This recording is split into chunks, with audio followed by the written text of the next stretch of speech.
Have you ever met someone who was confident in their abilities despite clear evidence to the contrary? This could be an example of the Dunning-Kruger effect. The Dunning-Kruger effect is a cognitive bias in which individuals with low ability at a task overestimate their ability, while those with high ability tend to underestimate their abilities. In this video, we will explore what the Dunning-Kruger effect is, how it works, and how to avoid falling into its trap. What is the Dunning-Kruger effect? The Dunning-Kruger effect was named after David Dunning and Justin Kruger, who first described the phenomenon in a 1999 paper. In the paper, they described a study in which participants who performed poorly on a test of humor, logic, or grammar greatly overestimated their abilities. These participants had a poor understanding of their own level of competence, and as a result, they thought they were better than they actually were. How does it work? The Dunning-Kruger effect can be explained by the cognitive bias of illusory superiority. Illusory superiority is a cognitive bias in which people overestimate their abilities and qualities in relation to others. This bias can be caused by a lack of knowledge or a lack of information.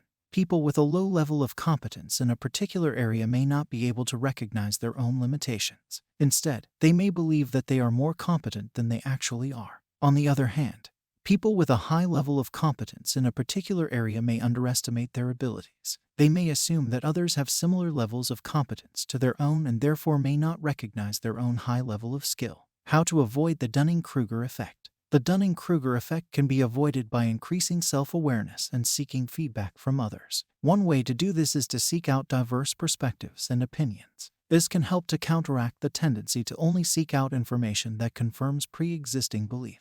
It is also important to seek out constructive feedback and be open to criticism. This can help to identify areas of weakness and opportunities for growth. Another way to avoid the Dunning-Kruger effect is to focus on the process rather than the outcome.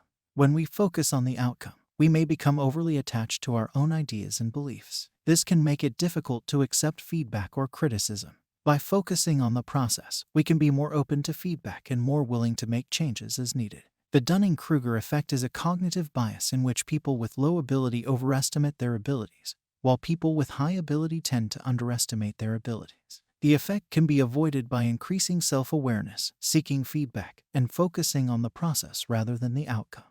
By avoiding the Dunning-Kruger effect, we can improve our ability to learn, grow, and succeed.